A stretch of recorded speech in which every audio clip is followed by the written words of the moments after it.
Again, my name is Gabe Zollner. A friend of mine sent me a very interesting little email, and you want to go Google this. It's the title is "The Washington Post Hits Obama." And what's really interesting about this is that the Washington Post has historically been pretty liberal, but I think they've come to the realization that there's nobody home in the White House. And they really go through the whole thing. They talk about his background, they talk about the election, they talk about how totally ineffective he is without his teleprompter. He can't come up with an original thought other than like that. And they talk about how he has zero accomplishments throughout his entire life, and how pretty much it's amazing that somebody that came from pretty much nowhere, and I do mean nowhere because we don't know where he came from, is able to end up becoming the most powerful man in the world. It's very scary, actually. And the only ones that I have to blame for this occurring is our Congress. And obviously we have a great deal to be ungrateful for to Nancy Pelosi, who supposedly invented him. I really believe that this all started with Bill Ayers' father. Bill Ayers' father was CEO of Conrad Edison, which was the utility company in his great state of Illinois, the home of Al Capone. Yeah, anyway. And I think that's when this whole thing was sort of planned, and they chose Obama because of his obvious background, being a socialist and a communist and all the rest of it.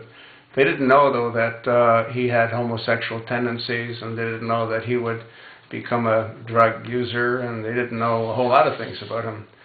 So they've spent a great deal of time and effort and money to conceal his past. And what I find totally amazing is that our Congress would allow someone to be in the Oval Office that we know nothing about. And it amazes me that Congress hasn't demanded that Obama release his records. The same records that Donald Trump offered $5 million just for a peekaboo at them. And we do know, according to information that we've received, is that Obama spent another probably $3 or $4 or $5 million to bury his past with law firms. So the point is that people do know that he's a usurper. I mean, there's no doubt that people do know.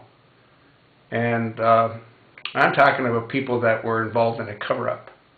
And there's also people that do know that might have worked at Occidental, or might have worked at Harvard, or might have worked in the passport office, or might have worked in the office that does the military card that he supposedly had submitted. They do know, but they don't know where to go with it, because they know what would happen if they did go anywhere with it.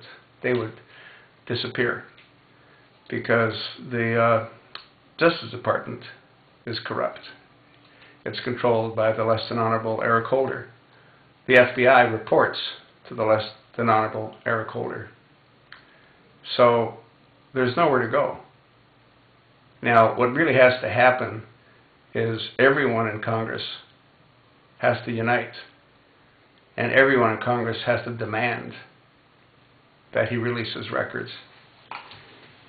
If that doesn't happen, then history will remember Congress for being irresponsible and allowing America to be destroyed by someone that should never have held the office of the presidency.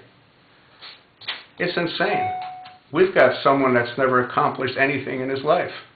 There's that article, if you read that article, that the Washington Post wrote, and you wonder, how in the world could this be?